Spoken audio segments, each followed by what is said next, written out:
दोस्तों, रात के 12 बजे हैं। खजुराहो के मंदिरों में एक ऐसा नृत्य होता है जो कैमरे में कैद तो हो जाता है, पर जो देख ले वो खुद पत्थर बन जाता है। खजुराहो की प्राचीन रातों में हवा अलग चलती है, सूखी, लेकिन उसमें किसी पुराने राग की नमी घुली रहती है। गांव के बुजुर्ग कहते हैं, मंदिरों की मूर्तियां सिर्फ पत्थर नहीं, वे समय की सांसें हैं। और उन सांसों के बीच कहीं एक अधूरी ताल अटकी है, एक नृत्य जो पूरा नहीं हुआ। आरव, एक यूट्यूबर, रोमांचक जगहों की खोज करता था। चैनल पर सब्सक्राइबर तेजी से बढ़ रहे थे, पर उसे वायरल की अगली छलांग चाहिए थी। दोस्तों ने मना किया, खजुराहो में रात मत शूट करना, वहां के मंदिर रात में जिंदा हो जाते हैं। आरव हंस दिया, अंधविश्वास। उसने होटल छोड़ दिया और आधी रात के बाद चांदनी में अकेला निकल पड़ा। मंदिर परिसर सूना था। पत्थरों पर चांद ऐसे बिखरा था जैसे किसी ने चांदी का दूध उंडेल दिया हो। आरव ने कैमरा ऑन किया। दोस्तों, आज हम खजुराहो के उस हिस्से में हैं जहां उसकी आवाज धीरे धीरे धीमी पड़ गई। दूर से घुंघरुओं की हल्की छन छन सुनाई दी। हवा रुकी, पत्ता तक नहीं हिला, पर वह ध्वनि जैसे किसी गुप्त गलियारे से टपक रही थी। आरव ने टॉर्च जलाई। रोशनी एक मूर्ति पर ठहरी, एक नृत्यांगना जिसकी आंखें पत्थर की होते हुए भी असहनीय जीवंत लग रही थीं। उसके होठों पर जमे सूक्ष्म वक्र में कोई दर्द, कोई प्रतीक्षा, कोई अपमान एक साथ ठहरा था। आरव ने पास जाकर देखा। उसके पैरों में बारीक नुपुर तराशे हुए थे, इतने सूक्ष्म कि लगता था अभी अभी हिले हों। कैमरे की स्क्रीन पर वे नुपुर धीमे धीमे चमक उठे। एडिटिंग में इफेक्ट डाल दूंगा, आरव बुदबुदाया। तभी घुंघरुओं की आवाज एकदम नजदीक आकर थम गई। आरव ने पलट कर देखा, सीढ़ियों पर पायल के निशान, धूल में ताजा, जैसे किसी ने अभी कदम रखे हों। वह निशान उस नृत्यांगना की मूर्ति के चारों ओर घूमते हुए मंदिर के गर्भगृह की ओर जाते थे। किसी लोकल आर्टिस्ट की प्रैंक होगा, उसने खुद को समझाया, पर उंगलियां कांप गईं। कैमरा पकड़ते हुए वह गर्भगृह की दहलीज पर पहुंचा। अंधेरा खामोश था, पर भीतर एक बेहद धीमा नाद समाया था, जैसे कितनी दूर से कोई सितार छेड़ रहा हो। उसने रिकॉर्ड बटन दबाया और अंदर कदम रखा। गर्भगृह की दीवारें चित्रित छायाओं से भरी थीं। अचानक हवा भारी हुई और आरव के कैमरे की स्क्रीन पर रेत सी झिलमिलाहट उभरी। मूर्तियां धीरे धीरे अपनी जगह से सरकती जान पड़ीं। एक क्षण को लगा मानो रागिनी की एक धुन दीवारों से फूट पड़ी हो, और उसके साथ वह नृत्यांगना मूर्ति से अलग होकर हल्के हल्के आगे बढ़ी। नहीं, यह आंखों का धोखा नहीं था, क्योंकि आरव की टॉर्च की किरणें उसके घुंघरुओं पर जाकर टूट रही थीं, और हर टकराहट पर एक सूक्ष्म छन छन सचमुच सुनाई दे रही थी। वह नृत्यांगना चेहरा उठाकर देखती है।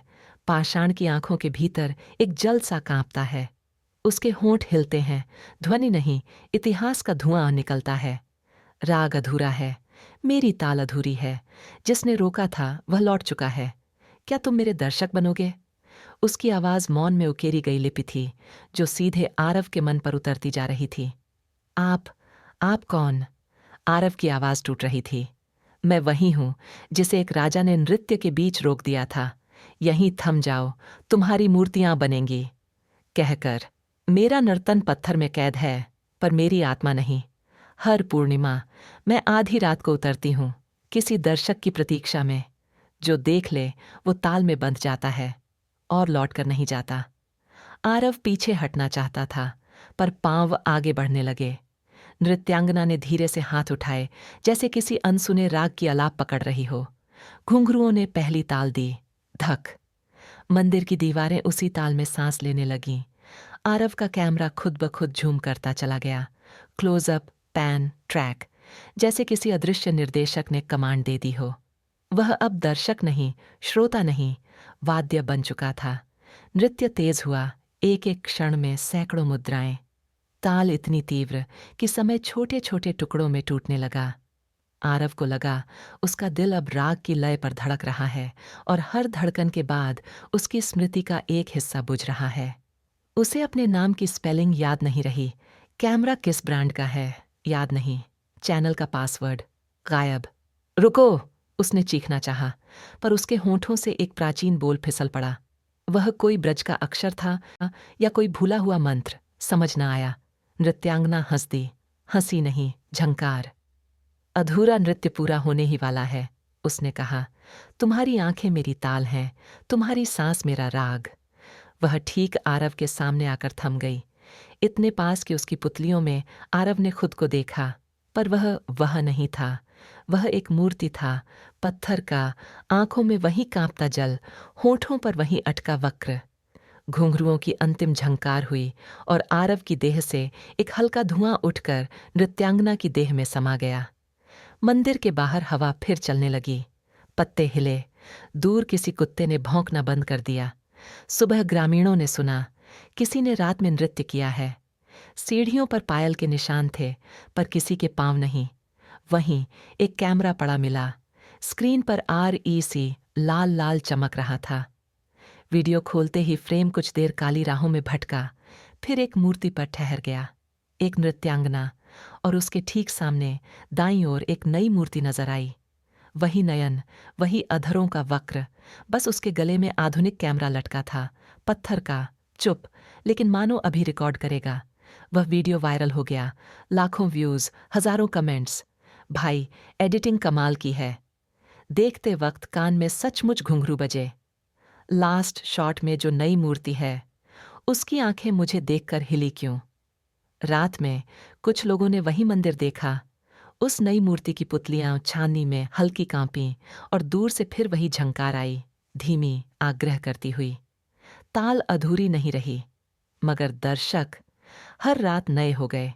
आज भी जब कोई आधी रात खजुराहो पहुंचे और कैमरा ऑन करे, तो उसकी स्क्रीन पर पहले एक झिलमिलाहट आती है, मानो पत्थर हिलकर जगह बनाते हों। फिर कहीं बहुत पास पायल का पहला धक सुनाई देता है और कोई लौटता नहीं। हिम्मत हो तो अगली पूर्णिमा पर यहाँ आना। वीडियो को लाइक करें, अपने डरपोक दोस्तों के साथ शेयर करें और ऐसी घटनाओं पर आधारित कहानियों के लिए चैनल सब्सक्राइब कर लें।